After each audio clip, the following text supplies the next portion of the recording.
years ago, the world witnessed a historical moment when the first African-American president, Barack Obama, took the Oval Office.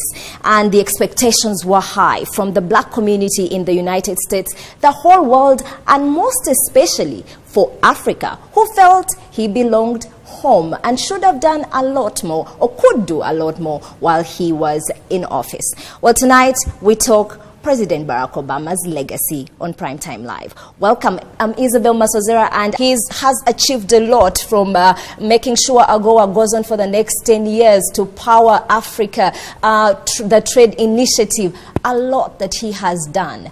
However, when you try to Google him, and as I was getting ready for the show tonight, I look for what he has done, and there's endless articles about how Africa is disappointed in his time in office. I think there are several reasons which have been counted against him.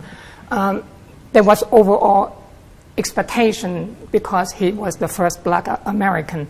So, and rightly so. Yes, and also in Africa too, as we rightly mentioned, there are a lot of expectation that he could do something more for Africa. Yes. Now, I think that's quite natural for people to have this kind of expectation. If you are black, then you will think that he could do something more for you.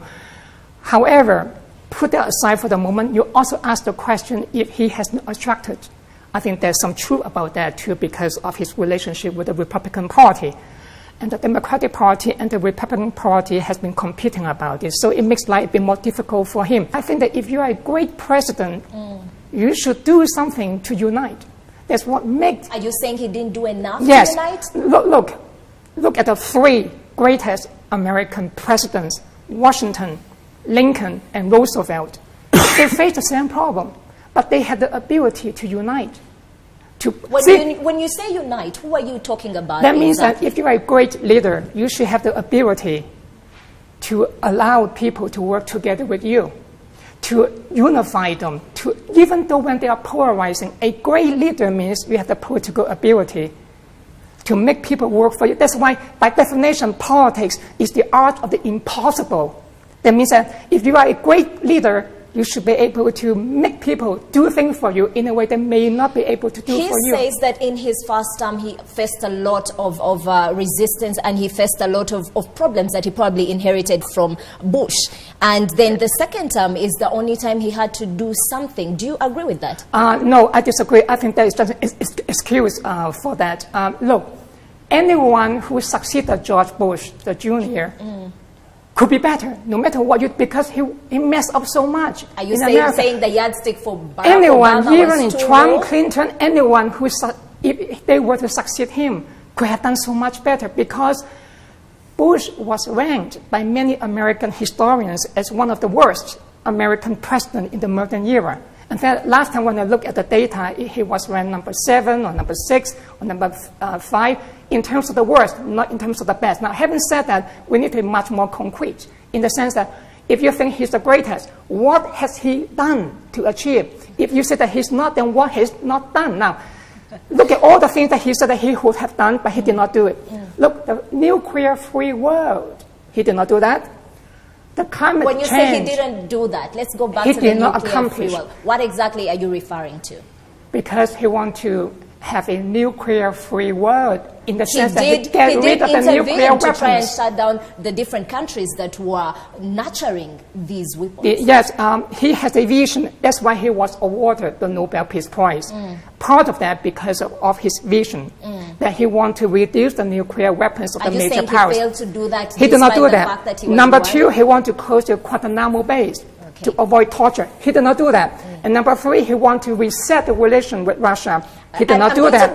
Number 4, the same thing with China. He did not. Peter, and number 5, the Middle East. On that. He also did not. Peter, let's go back to you. I can quite understand. It's very understanding for a lot of people, especially in Africa, to be disappointed because there are great expectations. So I'm quite sympathetic to some people. They say that, well, he's not doing too much. In a way, he's not doing too much. But remember that America is not an African country. America, in many ways, is still a European, a white country. The majority of people in America are white. So you cannot expect America to do a lot for Africa. Obama does not own America, even though he's the first black. By the way, it's not quite right to say that he's a black, he's mixed. He's I think his mother is white, yes. and his father is Kenyan. mixed. He's not the first black, but anyway, it doesn't matter. The question over African American, he still has the African blood, so we can claim he's still our cousin from home. It's just semantic. The point is that I think that there's over expectation, and not just in Africa. I have been here, in Africa for quite some time, and I spoke to a lot of people. The majority of the black people that I have spoken to, they get disappointed. I can understand that. Now, you might ask, what has he done for Africa? It's easy to make an assertion, but give me the facts. What are the achievements? And that's my question to you. Exactly. Can you point down 1, 2, 3 things and that you can say he's done? With him. I do not think that Obama has done much for Africa. Now, there's something he has done. When I was in Ethiopia, Obama has a scholarship for black leaders. So I met someone who was chosen to go to the White House to meet him. And that scholarship allowed a lot of black leaders in Africa to go to America for education for this. So he had done something for Africa in that sense. But we are talking about the global perspective, and I don't see much of anything else. Now, on top of that, not just in Africa, but also in America, a lot of blacks also get disappointed with him. Okay, about what he has done. I mean described as a failure so far. Just quickly, 2 comments based on what I have heard on both sides. I do agree with some of that, but I want to make 2 qualifications. Number one, I think that based on my observation in Africa, I think there's the wrong attitude for Africans to always think that the international community to come here and help you to solve your problems. This is a long-term problem for Africa if the Africans always have this kind of mindset.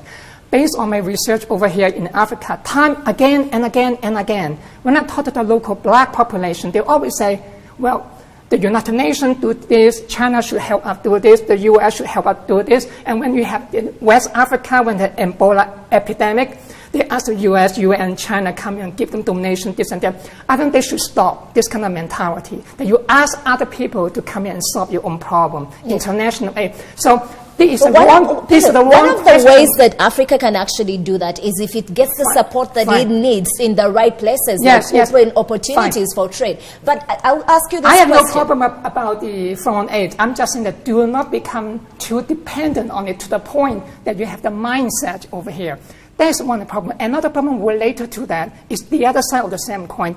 They also expect the government to do a lot for them too. So I think that in the longer term, it's important for Africa to 2 things. Number one, to be more self-reliant. I think that's very important. Look what you can do for Africa instead of keep asking the international community. Always, when you have a problem, always ask the international community to come here and help you. Remember, so in other words, you're saying it's a selfish thing to even expect Barack Obama to have contributed in a way to fine. But remember, other countries, when they come here to Africa and help you, they don't give you for free. They expect something too. So aid is always coming in with some attachments. And after you give them money, now they say, okay, how about this? Well, I want you to this and this. So I think remember, he seems to disagree with you. It's about the cultural identity. Let's hear what bring you all in on something. Barack Obama, according to most of the people on the internet, has been now named the drone president and will be going down in history according to many as such. A lot of bloodshed has been blamed on his leadership, and his interference with what's happening with African politics has also been something that the Africans are not too happy about. Care to comment? Yeah, just very quickly, see, this is exactly the problem here. It's not just in Africa, but also in America. In America, when blacks have some problem, they blame on black slavery. In Africa, now they have some problem, now they blame on West colonialism, Western intervention. But isn't that a fact? I agree, but I also disagree, because I think that you are blaming other people for your own problems too. A lot of problems in Africa are not just a problem of Western intervention. It's also a problem of, look, think about this. You talk about Western intervention. How come black African countries do not intervene in the West, but the West has intervened in Africa? Because you do not have that kind of power and technology and development that they have. So how much more do you want to blame? You blame, okay, what happened before the European came? Whom do you blame? You blame God for that? So I think it's time to stop blaming. The same in America. Okay, let's have it. You're saying something. Blame with slavery. I think we can. We have to stop this. many of them do not even know what slavery is. Peter, let's just hear what so you blame the Western colonialism happened 700 years ago now. Let's hear what he has to say. Stop blaming. I think. Are we blaming? To calm Peter, we need to take him to historical arguments. No, I have done a lot of research about this. I know more than you do. The notion of empires. Empires have already existed. I have written books about this. Do not blame too much. Look at Asia, look at Hong Kong, Singapore. They have suffered British colonialism. Peter, I'd like my show back now. I'd like my show back. It's not true. Let me first take this away from the time that. and the historical event. You blame too much. Look at the Mesopotamia. Look at the Roman Empire. Look at the Portuguese when they were dominating the world. Look at the Netherlands when they were ruling the world. Look at the British Empire. Look at how the US took over. Look at how China is taking over now. So it's a complex. Look at previous empires in Africa. How come you were not the empire? They were the empire. I'm going to bring in Andrew on the side of the economy here. You not develop as much as they do. Peter, let's listen to You blame them for that. How come you did not become the empire yourself? You did not because you were less developed than they were. Let's bring it back to Obama and the economy. See that? Blaming is not answering the question. Be politically incorrect. I think a major problem was not because Obama was busy or focusing on the reception. The African economy is not that important to America. American leaders do not pay too much. Let's be politically incorrect here. Let's be blunt about this and frank about this. People don't want to talk about this. Is that Africa is not that important to America. America have a lot of other things which are much more important. Russia or China and some other. It's not because Obama is too busy and not thinking about this. It's just that the African economy is not that important internationally. It doesn't mean that it is useless. No, you can still trade with that. But in terms of the global American trading system, the African trade with America is just a small portion of the American I think total my colleague trade. here has a point, but I mean it's changing the pattern of, for example, the total weight is still quite small. Yes, absolutely. 15 years ago, Africa was approximately 3% of global GDP. It's now over 5%. So things are changing. They're going in the right direction. As a percentage share of global trade, Africa is also a very small place. Obama's administration. I'll come back to you, Peter. Anything interesting you feel he did in that line? Yeah, I can understand that we are now in Africa, and this is African TV. We are supposed to say something which can be quite positive to inspire and all that. But if you look at the reality, it's not like that. If you look at the global economic order, it's shifting now from the west to the east. Let's say especially China. For example, in 2014, only 2 years ago, China surpassed the US as the largest economy in the world if measured by the GDP PPP, purchasing power parity, which is a measurement of production instead of using, let's say, the normal exchange rate. This for trade. That's a different issue. And also, China has surpassed the US as the largest trading power on earth. It's no longer the US. So one of the major reasons, by the way, and we have been talking about this, how come let's say Obama and all that is not been focusing too much on trade, or it's not how come America is not doing too much, is because the global economic order has shifted. It's China now who is the main global economic growth engine. So you're saying that the US is not where it used to be, and we should use that as an excuse for Obama not doing enough? We have not talked about Trump yet. Okay. The reason why Trump is so angry with China and also with other countries too, and also with a lot of different issues, is because of the decline of the US. And that's why a larger problem, you have been asking how about Obama is not doing this or this or this for Africa. In the major sense, it's not because of Obama, Trump, Obama, Clinton, Bush, whatever it is, because the economic order has shifted. Now, it's not just China anymore. India will be the next one.